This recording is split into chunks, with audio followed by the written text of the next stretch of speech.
Hello, hello, hello. My name is Dina Moore, and welcome to Cult to Freedom. Today's topic is narcissism versus self love. This is a critical piece of your healing post cult. I've gone into detail in a couple of other videos about how the religion itself is so narcissistic, and they weaponized love. They manipulated it. They taught us that we had to earn it, that it could be taken away, that it was attached to all of our behaviors.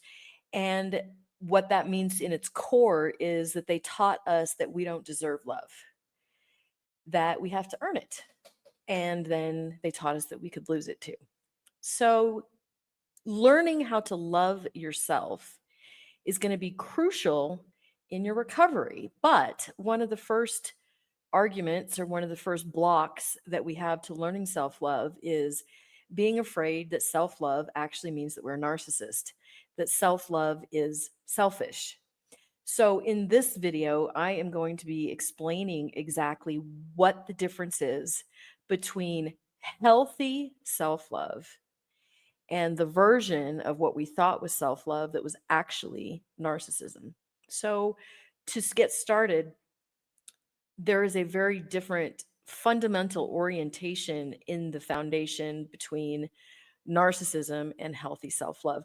Narcissism is actually deeply rooted in insecurities, shame, and while they may appear to be so confident on the outside, the truth is that narcissists have very fragile self-esteem. And their narcissistic behavior really stems from this instability, this internal instability that's constantly requiring external validation. The narcissist constantly needs other people to tell them that they're special so that they feel okay about themselves. And let's contrast that with healthy self love. Healthy self love is very grounded internally.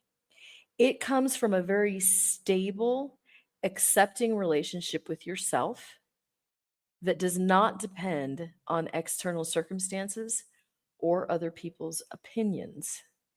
Okay, so there's a core difference here between narcissism and their fragile self esteem versus this self love that is an internal feeling that is not crushed by the outside, nor is it necessarily built up by the outside because it's something that you already have within you. Another key difference is that narcissists lack empathy. They genuinely do not seem to care. It's almost like they're hollow.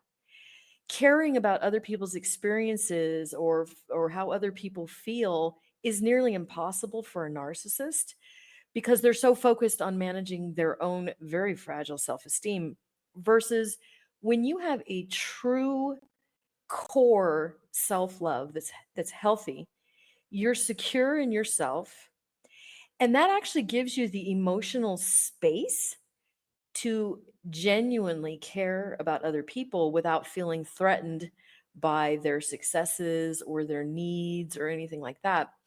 So notice the difference that when you have a healthy form of self love, it actually allows you to be more loving towards other people, while narcissism makes true connections almost impossible. The next difference is that narcissists, because of their fragile self esteem, because of their constant need for the external validation, their confidence is destroyed by other people's successes. Their self worth comes from being better than other people, and that literally means that they have to put other people down. They're constantly in a competition. This is a zero sum game for a narcissist. If somebody else wins or anybody else's successes threatens them, okay? Now, when somebody truly has this healthy self love, there is no comparison. You're not comparing yourself to other people because your self-worth doesn't depend on being better than somebody else. You're not comparing. That allows you to be able to celebrate other people's successes, other people's achievements without it crushing you. It doesn't have anything to do with you. When you have healthy self love, too, it allows you to set boundaries that are kind. You can say no and you can protect your needs, but because you have empathy, you can do this without being cruel, hateful, dismissive towards other people versus the narcissistic version of love is cruel when it comes to boundaries. They're demanding because they feel like they deserve, that they have this innate right, not just for their own boundaries, but to enforce those on other people. I'll just do a little caveat here too. Boundaries in itself, we can have, sometimes we try to put boundaries on other people. Um, that's kind of a little bit backwards. Boundary doesn't mean that we control what somebody else does. Narcissists use boundaries to try to control what somebody else does. I want you to treat me like this. You need to do this. This is, and then they'll call it their boundary. However, you can't control what other people do. That's unhealthy and that's narcissistic. You can only control yourself. So, healthy boundaries means this is acceptable to me. I will accept this in my life. And the other person can do what they want. So, we'll take respect for an example. A narcissist may demand respect versus when you have self love and you're setting a boundary of respect, you know what's acceptable to you. And then the other person behaves however they're going to behave, and you decide whether that's okay in your life or not. So there's a difference between healthy self love saying, this is not acceptable for me. I'm not going to be treated like that. That is not acceptable in my world. So I'm going to leave versus the narcissist who is controlling what other people do. I hope that makes a little bit of sense.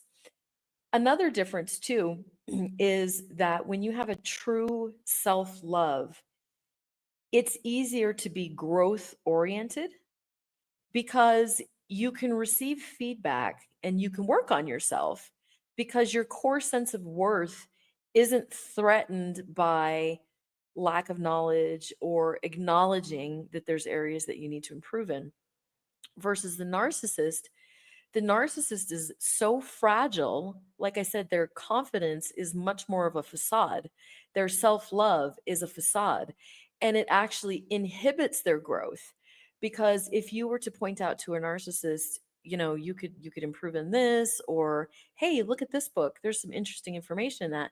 A narcissist is like, "Ugh, no, I don't need to learn anything. I'm already perfect. I already any sort of growth implies that they're not enough and therefore their own fragile self-esteem gets crushed by growth versus when you have this version of true self-love, you can acknowledge your mistakes, you can acknowledge your limitations, and it doesn't crush you to the ground. It doesn't mean that you're useless and worthless and horrible.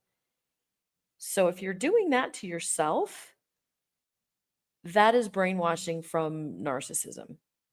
True self-love means you can look at yourself and say, okay, I need to grow in this category. I can improve in this category. I didn't do this as well as I could have. I still am okay as a human being. I'm still a good person. I still love myself. Do you notice the difference? So again, I'm going to repeat that again. If you find yourself being crushed because you didn't do something good enough, that is brainwashing from the narcissistic cult.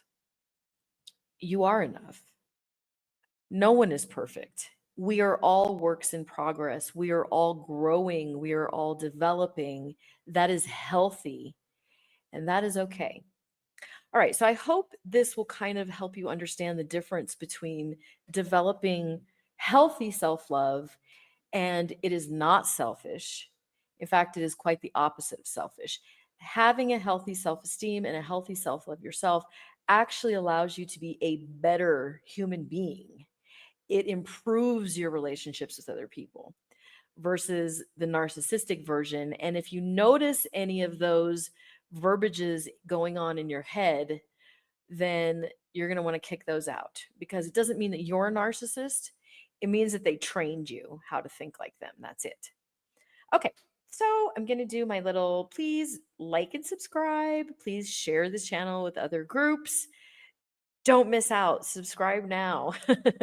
As we're talking about these topics too, I always ask people, please leave comments. But also, if you would like to share your life story, if there's any other topic that you would specifically like me to cover, please make sure you leave that in the comments, because I read all of the comments and this channel is for you.